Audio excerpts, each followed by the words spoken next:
increasing and ramping up last weeks. Today's first delivery of Operation Airbridge, I think, is the first evidence that it's working. The 51 flights you referenced, we're excited about. We look to build upon that. So I would echo my thanks for your leadership and certainly to the staffs for the terrific partnership and the commitment to protect the people we think about most often, which are the people on the front lines providing care. And maybe just a quick word of thanks on behalf of all the CEOs here to our teams that continue to show up in warehouses across the country, in pharmacies across the country, and do their jobs to keep the supply chain going. The supply chain is working, it's resilient. Supply is a challenge, we're tackling that. Thank you very much, great job.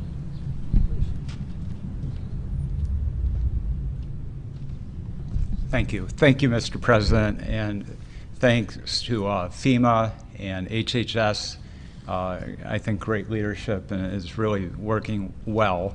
The demand has skyrocketed, and we're doing a lot of things to bring in more masks, more other protective apparel. We are involved in reprocessing masks, and we've already started at about 100,000 masks per day, and we hope to expand from there. So we're quite optimistic about it. Yeah. Thank you. Fantastic job. Anybody else, if you want? Yes, please. You're doing such a great job. We have to let everybody if they want. Thank you, Mr. President. We appreciate the opportunity to work with your administration on a lot of collaborative fronts. Number one, we've all talked about PE products. That's critical, and it's not just to the hospitals. That's a must, but it's really to all healthcare providers out there working on the front line. So our commitment is there to get it to the hotspots and get it to the care providers that are taking care of those patients. It's absolutely key. Second, we talked in there about buying in America and getting. There's a question as to hoarding of ventilators. Some hospitals and independent hospitals and some hospital chains, as we call them, they are holding ventilators. They don't want to let them up. We need them for certain areas where there's big problems. Can't hold them if they think there might be a problem weeks down the road. So we've delivered a lot, and this group has been really fantastic. We want to thank you. And UPS and FedEx, in particular, you've gone absolutely out of your way, so we appreciate everything you've done and delivered.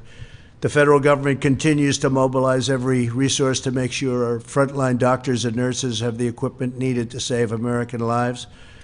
Yesterday, I visited Naval Station Norfolk as the USNS Comfort departed for New York 3 weeks ahead of schedule, fully loaded with 12 operating rooms, 1,000 hospital beds, and hundreds of the best doctors, nurses, and medical professionals anywhere in the United States Navy, anywhere, frankly, in the United States.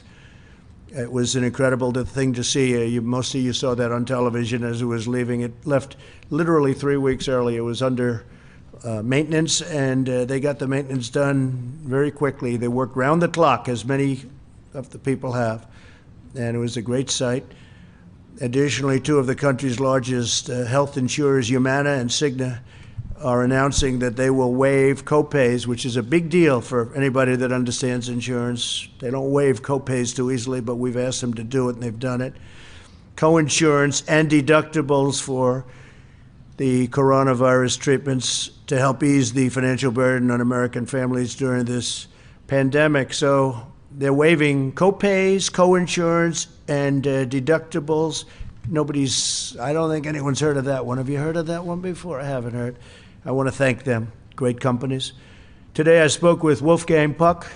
Wolfgang Puck is a great restaurateur, as you know, as is Jean-Georges and Thomas Keller and Daniel Ballou and other leaders in the restaurant business, which has been probably one of the hardest hit industries. I've directed my staff to use any and all authority available to give restaurants, bars, clubs incentives to stay open. You're going to lose all these restaurants, and they're not going to make it back. They have to get going.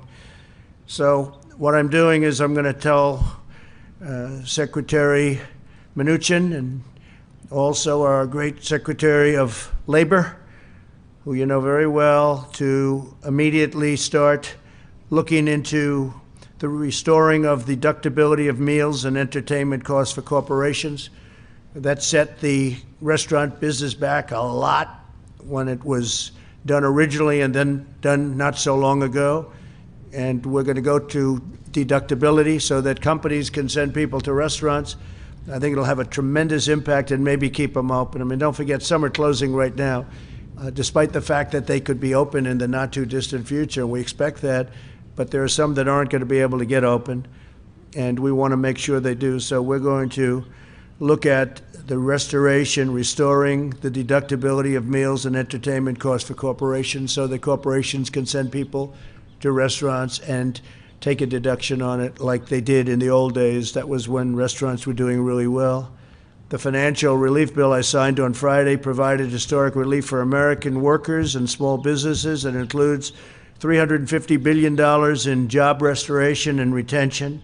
So if you look at job retention loans for small businesses, that's a big deal, with loan forgiveness available for businesses that continue paying the workers. So it's $350 billion. Job retention loans for small businesses with loan forgiveness available for businesses that continue paying workers. I mean, how about that? $300 billion in direct cash payments are being sent to every American citizen earning less than $99,000 per year, $3,400 for the typical family of four. So they'll be getting a check for $3,400 for the typical family of four.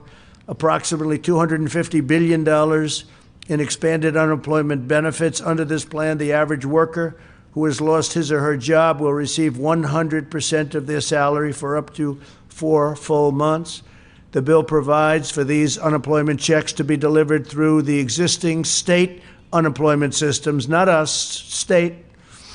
And I was opposed to this method because many of the states have very antiquated computer systems that are 45 years old, and they're not prepared to handle this kind of distribution, this kind of money coming in so quickly. They're not set up for that, and I didn't want to do it, but our opponents wanted it, so we did it. And if they don't get their money fast, I'm going to ask that we convene the federal government, that we come back to Congress, and we'll do something where we take care of it, because we can take care of it very easily and quickly, and I said that.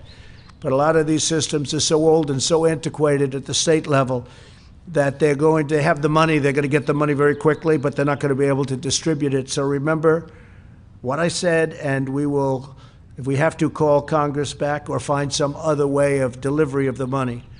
Throughout this great national struggle, the American people have embodied the unrivaled patriotism and willpower that has led America to conquer every challenge, every single one in our nation's history. More than 90% of Americans say they are staying home as much as possible, putting their lives, their careers, their educations, and their dreams on hold out of devotion to their fellow citizens and to their country. Social distancing, that's the way you win. These shared sacrifices are pulling our nation together like never before. Family bonds are strengthening. Neighbors are looking after neighbors. It's incredible. I'm seeing, you're seeing, everybody's seeing what's happening. Communities are rallying for the cause, and all divisions are fading away. The Americans of every background are uniting to help our nation in this hour of need.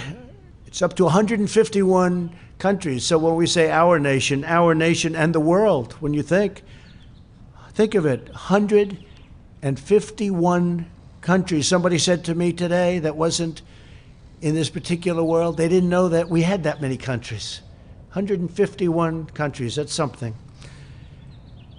And some are struggling at a level that nobody would have believed possible. If you look at Italy, if you look at France is having big problems. Spain is having incredible problems. Something we did very well is when we stopped the inflow from China at a very early level. That was a good thing to do, great thing to do. We would have had thousands and thousands of more deaths. And we also stopped the inflow from Europe at a very early level. But those things were very important, especially the initial one, because we had never done anything like it where we closed our borders to a country like that. The modeling put together by Dr. Birx and Dr. Fauci and our other top healthcare we have, and these people are amazing, the healthcare experts who in this country are the best in the world. They demonstrate that the mitigation measures we are putting in place may significantly reduce the number of new infections and ultimately the number of fatalities. I want the American people to know that your selfless, inspiring, and valiant efforts are saving countless lives. You are making the difference. The modeling estimates that the peak in death rate is likely to hit in 2 weeks. So, I'll say it again. The peak, the highest point of death rates, remember this, is likely to hit in 2 weeks. Nothing would be worse than declaring victory before the victory is won. That would be the greatest loss of all. Therefore, the next 2 weeks and during this period, it's very important that everyone strongly follow the guidelines, have to follow the guidelines that our great Vice President holds up a lot. He's holding that up a lot. He believes in it so strongly. The better you do, the faster this whole nightmare will end. Therefore, we will be extending our guidelines to April 30th to slow the spread. On Tuesday, we will be finalizing these plans and providing a summary of our findings, supporting data, and strategy to the American people. So we'll be having lots of meetings in between, but we'll be having a very important statement made on Tuesday, probably Tuesday evening, on all of the findings, all of the data, and the reasons we're doing things the way we're doing them.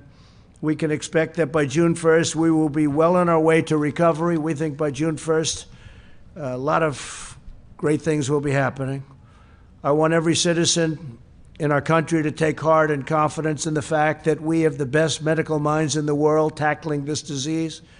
We have the best science, the best researchers, and the best talent anywhere working night and day to protect your family and loved ones and to overcome this pandemic. With the grace of God, we are rising to the occasion. We are proving that no darkness can overshadow the eternal light of American courage. We will win, and when we do, we will rebound with astonishing force and speed. We will be stronger than ever, and we will have learned so much where something like this can never hurt us to the extent it has, and the world. Again, in our present crisis, the strength of our people is our single most important asset, and together we will defeat this invisible curse, this invisible enemy, and rise to incredible new heights. So I just want to thank you all for being here, and we'll take some questions if you'd like. Yeah, please, Kelly.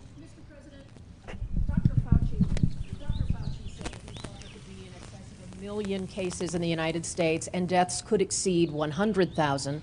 Do you accept that assessment, and has that formed your thinking about extending these guidelines?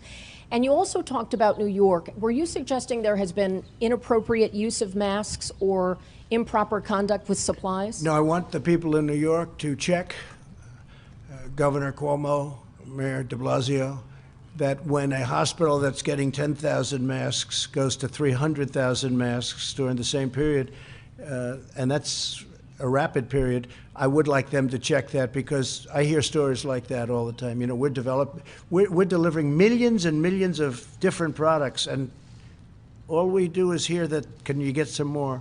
But when you hear that, and I heard that from one of the great companies of the world at doing this, it's a client. And they're going from, you heard it, 10,000, 20,000 tops to 300,000. And that's a hospital that's always full. So I think people should check that, because there's something going on. It's not, I don't think it's hoarding. I think it's maybe worse than hoarding, but check it out. Check it out. I don't know. I think that's for other people to figure out. But you don't go from numbers like that. Now, other equipment likewise, because we're delivering a lot of ventilators, and we're building, by the way, we're building and buying, and we have a lot of ventilators that we're going to be sending out very soon. We also have right now in the stockpile almost 10,000 ventilators that we have to hold in case of emergency. We don't want them going out, and then Louisiana has a tremendous problem, which we now know they do. You know, all of a sudden it came very quickly. Louisiana was doing so fantastically well that all of a sudden it was a big rash of cases. So we have to be prepared to move the ventilators. They're very important pieces of equipment. They're very expensive and they're very complex. It's like building a car. You know, these are expensive, complicated, very complicated pieces of equipment. So we now have 10,000 in, and we inherited a system which was broken. Just like, I'll never forget the day when a general came and said, "Sir, my first week in office, we have no ammunition." That was in the military. We've now rebuilt our military, stronger than it's ever been, and we have so much ammunition. You wouldn't believe it, how much ammunition we have. But the same thing here. We had a stockpile that was deficient. We had testing that was no good. We had a testing situation that just wasn't right. It was okay for very small cases, but it was obsolete and it was broken and it was only good for a very small situation. But what I'd like to do is I'd like to ask Dr. Fauci to come forward and discuss the number, because I think the number is going to be a very different number than the numbers that you talked about. Please, Doctor, you might talk about that. Yeah, thank you, Mr. President. Yeah, the number I gave out is, based on modeling, and I think it's entirely conceivable that if we do not mitigate to the extent that we're trying to do, that you could reach that number. Yeah, it's possible. I mean, you could make a big soundbite about it, but the fact is it's possible. What we're trying to do is not let that happen. So instead of concentrating on the upper and the lower, we're saying that we're trying to push it all the way down. But the second part of your question was, yes, we feel that the mitigation that we're doing right now is having an effect. It's very difficult to quantitate it because you have two dynamic things going on at the same time. You have the virus going up and you have the mitigation trying to push it down. But the decision to but to extend this mitigation process until the end of April, I think was a wise and prudent decision.